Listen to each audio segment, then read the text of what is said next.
Mas esse padre, eu não vou nem citar o nome dele também para não comprometê-lo, mas ele deu um suspiro e falou assim, foram 40 anos sem catequese no nosso país, de 1970 a 2010.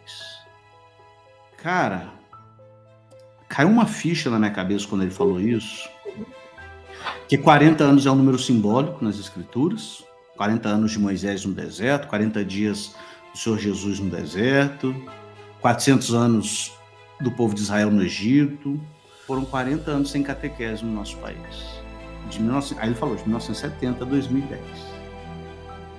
No quesito religião, tem um grupo que eu tenho certeza que vai ser o grupo com maior crescimento percentual dessa pesquisa. É o grupo dos sem religião. Esse grupo vai ser o grupo que mais vai ter crescimento. Anotem o que eu estou falando. Porque as pessoas, elas estão vivendo num momento histórico onde é ensinado para elas que hierarquia é errado, verdade absoluta é errado, dogmas são errados. Eu tive num podcast, aí estava eu e um padre nesse podcast. E o padre disse na live, nós não temos que pregar igreja, temos que pregar Jesus. E eu, leigo, com todo o respeito que eu tenho aos sacerdotes, eu falei, padre, me perdoe, mas eu discordo do senhor. Eu não vejo essa diferenciação entre pregar Jesus e pregar a igreja, porque a igreja é o corpo de Cristo. A igreja é o corpo, a igreja católica é o corpo autorizado e instituído por Cristo para ir ao mundo e pregar o evangelho a toda criatura. E é por meio da igreja que a gente recebe os sacramentos, que são o toque de Cristo em nós, conforme dizia Santo Ambrósio. Aquilo que era visível em Cristo passou à igreja por meio dos sacramentos, dizia Santo Ambrósio. Então, esse papo de a gente tem que pregar Jesus e não igreja, isso aí é um papo protestante, padre. Isso aí é um papo de quem acha que pode prescindir da igreja. Mas se não fosse a igreja, eu nem saberia que existe Jesus, eu nem teria a Bíblia, eu nem teria nada. A igreja está intimamente ligada com a sua cabeça, que é Cristo, né? Mas então a gente vive nessa época. E eu não digo que o padre é mal intencionado, não, tá, gente? Eu só digo que às vezes a formação dele foi nesse sentido, de não perceber o perigo de uma afirmação assim. Agora, quando o protestantismo diz, e o protestantismo diz isso aqui que eu vou falar não é invenção, não é ilação, não é espantalho, o protestantismo diz isso. Quando o protestantismo diz que eu não preciso do sacerdote, até porque sacerdote não existe, somos todos sacerdotes.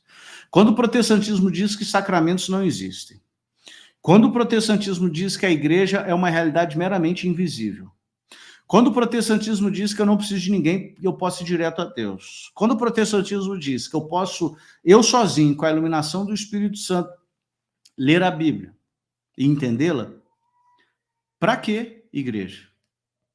Para quê?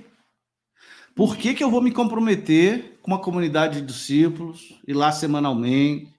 Então, assim, o fenômeno dos desigrejados, ou seja, o fenômeno dos que se dizem cristãos, mas não têm religião, não têm prática religiosa, não vão à igreja, o fenômeno dos sem religião é uma consequência óbvia e esperada do protestantismo. Por isso que o tema da live hoje é o Brasil vai se tornar protestante? Não vai. Porque o protestantismo em si não busca e não quer e não tem como alcançar isso.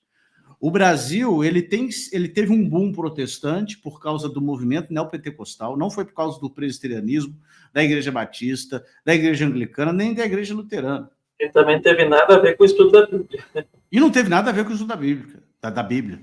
Teve um boom pentecostal, teve um boom neopentecostal, teve um boom de teologia da prosperidade. Mas prosperidade e exorcismo na televisão. Exorcismo, entre aspas. E essas igrejas têm uma porta giratória. Os caras entenderam o marketing, o Lourenço. A gente, depois que estuda marketing, a gente entende, não, você tem que entender qual que é o incômodo do cliente, né? Você tem que entender, empreender é resolver problemas, né? Então, eu preciso de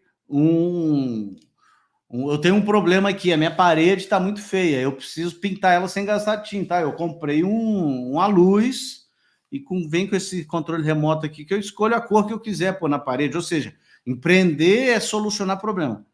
O cara está lá, todo estrupiado na vida. E aí ele vê um cara na TV falando assim: você que ouve vozes, você que perdeu o seu emprego, você que está com problema na família, você que tem dores de cabeça constante, você que está discutindo com os seus familiares, você que só sofre, venha para a minha igreja, que você vai ser próspero e vai ter boa saúde. Ora, quem não quer isso? Falar igual mineiro que eu sou, quem não quer um trem desse? Só que são falsas promessas, gente.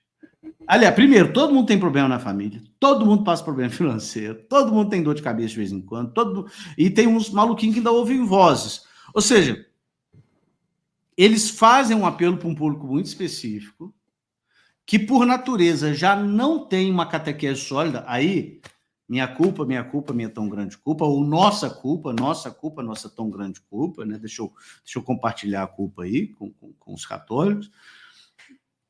E aí eles fazem falsas promessas. Chega lá, cita meia dúzia de versículos, as pessoas estão cansadas, o Lourenço. Então, o protestantismo cansa, cara. O protestantismo cansa. E alguns, vou falar isso com muito respeito e carinho, tá, gente? Algumas expressões de espiritualidade católica cansam também, que é a religião do espetáculo, a religião do sensorial, dos sentidos. Isso cansa porque ninguém aguenta isso o tempo todo. Uma observação que eu tenho de alguém de fora, alguém que nunca foi do meio protestante, mas eu percebo que a principal dificuldade é você não ter alguma coisa que seja equiparável àquilo que na igreja a gente chama de vida de piedade, que é exato, vida interior. É vida interior. Então, claro que vai ter protestantes que vão fazer ali os seus devocionais, que é um livrinho com um texto da Bíblia, uma meditação e tal. Só que isso quase nunca se traduz em uma resolução prática. Acho que as igrejas protestantes, pelo menos essas que crescem muito no Brasil, é aquilo que seria, assim, colocar o principal foco da atenção na parte moral, acaba sendo uma preocupação com as regras exteriores. Então, questão de vestimenta para mulheres, questão se pode usar batons, pode usar brincos, pode usar os esmaltes, pode ir pouco sentido da quer dizer, tudo aquilo que é exterior.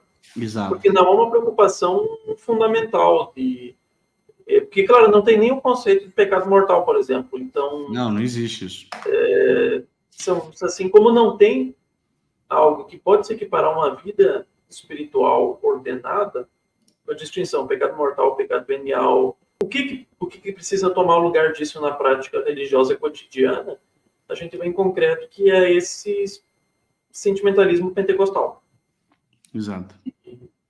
Infelizmente se alastrou. Desculpa te interromper, o sentimentalismo pentecostal demanda que todo domingo o pastor faça um culto empolgante, emocionante, que mexa com os sentidos, que faça com que a pessoa saia de lá em êxtase. Uau, que culto gostoso, que reunião maravilhosa. E isso uma vez é bom, cara. 2 vezes é bom. Mas isso sempre cansa. É igual você vai fazer uma viagem em família, cara. Né? Você vai fazer, vou com a família para passar uma semana no Beto Carreiro World. Cara, o primeiro dia é maravilhoso, o segundo dia é maravilhoso, o terceiro dia, o quarto você já não está aguentando mais, cara, porque é muito estímulo o tempo todo. Sim. Então, esses estímulos sensoriais o tempo todo cansam as pessoas.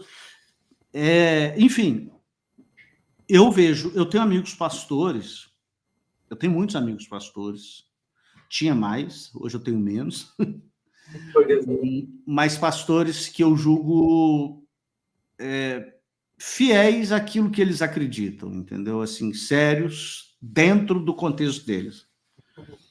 E é uma das dores deles, ô Lourenço, uma das dores deles é essa, ter que, domingo após domingo, encantar.